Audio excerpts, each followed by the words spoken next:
केंद्रीय गृह मंत्री अमित शाह का बस्तर दौरा है। मिशन बस्तर के तौर पर इसे देखा जा रहा है क्योंकि नक्सल प्रभावित क्षेत्र है। बड़ा कार्यक्रम यहां पर आयोजित होने जा रहा है। किस तरह इसको आंका जा सकता है दौरे को?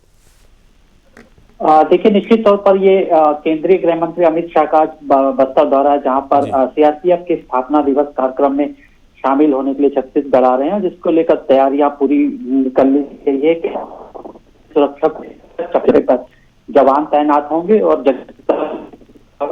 हेलीपैड और सीधा वो बमलेश्वरी माता का दर्शन जगदलपुर में बमलेश्वरी माता का भी दर्शन करेंगे और 50वां स्थापना दिवस कार्यक्रम में शामिल होंगे। इस कार्यक्रम में देश भर के जो है सीआरपीएफ के आला अधिकारी मौजूद रहेंगे और नक्सल मोर्चे पर तैनात जवानों से बातचीत भी करेंगे।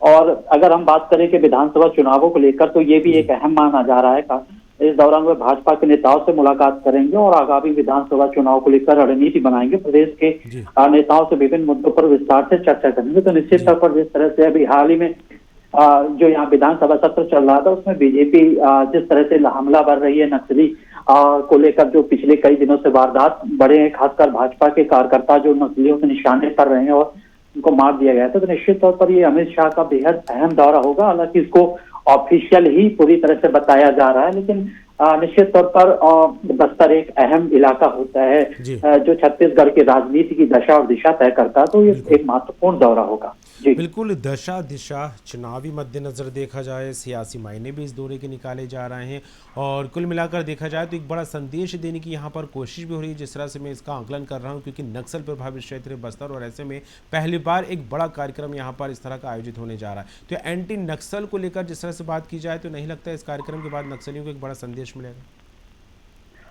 देखिए, अमित शाह के दौरे कार्यक्रम से पहले ही नक्सलियों ने अपना उत्पात और जगह जगह पोस्टर बैनर के माध्यम से अमित शाह के दौरे को बहिष्कार करने का वो लगातार ऐलान कर रहे हैं। और निश्चित तौर पर जब कोई इस तरह से बड़े नेता यहाँ पे आते हैं, तो नक्सलियों को जरूर इस बात का अंदेशा होता है कि विकास की बात करेंगे, लोगों के हुजूम में इकट्ठे होंगे, तो कहीं ना कहीं उनके जो विचार हैं वो प्रभावित होते हैं। तो जिस तरह से दौरे को लेकर बीच में रेलवे के पटरियों के बीच में या लोगों को धमकाने के उसमें, तो नक्सलियों ने अपना उत्पात मचाना शुरू कर दिया है। लेकिन अगर हम वही पिछले कुछ लगातार वर्षों से देख रहे हैं कि लगातार इस पर एक काफी रणनीति अपनाई जा रही है कि नक्सलियों के खिलाफ हर 8 किलोमीटर और 5 किलोमीटर के बाद एक कैंप बनाए जा रहे हैं। कैंप के जरिए डेवलपमेंट का काम किया जा रहा है। और बस्तर आज अगर हम पिछले करें तो पहुंच कई गांव जो बहुत बाहर होते थे, लेकिन आज धीरे धीरे उनकी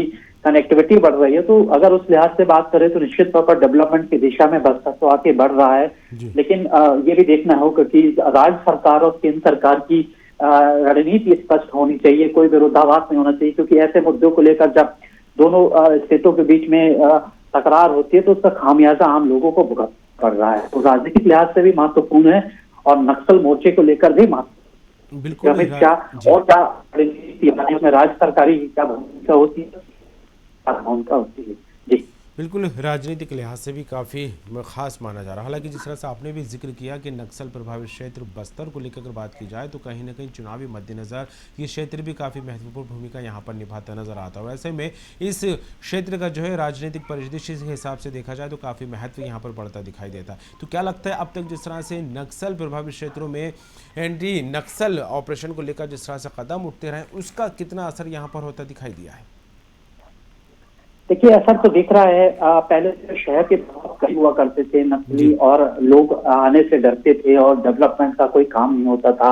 और खासकर इंफ्रास्ट्रक्चर की बात करें तो पुल पुलिया और सड़क एक जो होता है एक अहम रोल होता है किसी भी जिले के विकास के लिए। तो आज अंदरूनी इलाकों तक भी पहुंच मार्ग हो गया है, लोग जागरूक हो रहे हैं और जो इनकी अपनी एक विचारधारा थी सरकार के अगेंस्ट में अक्सर लोगों को बदलाते थे, तो वो धीरे धीरे जो है अब वो उस विचारधारा से गांव वाले निकलकर शहरी विचारधारा और एक डेवलपमेंट की ओर आगे बढ़ रहे हैं। खासकर देखा जा रहा है कि कई ऐसे नक्सली भी हैं पिछले कुछ सालों में जो किसी बड़े घटनाओं को में शामिल रहे हैं और उनके खिलाफ अच्छा खासा इनाम था, उन्होंने सरेंडर किया। तो इस सरकार की रणनीति का ही हिस्सा है कि आज वो बंदूक और हिंसा का मार्ग छोड़कर समाज की मुख्य धारा में जुड़ने का काम कर रहे हैं। जी बहुत बहुत शुक्रिया प्रशांत जी तमाम बात के लिए। तो आपको बता दें केंद्रीय गृह मंत्री अमित शाह का बस्तर दौरा काफ़ी खास माना जा रहा है। बस्तर नक्सल प्रभावित क्षेत्र है, ऐसे में एक बड़ी रणनीति एंटी नक्सल ऑपरेशन को लेकर चर्चा हो सकती है, इस तरह की बात कही जा रही है। और चुनावी मद्देनज़र से देखा जाए तो कहीं ना कहीं अमित शाह का दौरा इसके नज़रिए से भी काफ़ी खास माना जा रहा है। और आपको बता दें, सीआरपीएफ का 25 मार्च को 84वां स्थापना दिवस मनाया जाएगा। काफ़ी भव्य कार्यक्रम यहाँ पर आयोजित होना है और ख़ास बात यहाँ पर यह है कि इस तरह का ऐसा भव्य बड़ा आयोजन नक्सल प्रभावित क्षेत्र में पहली बार मनाया जा रहा है।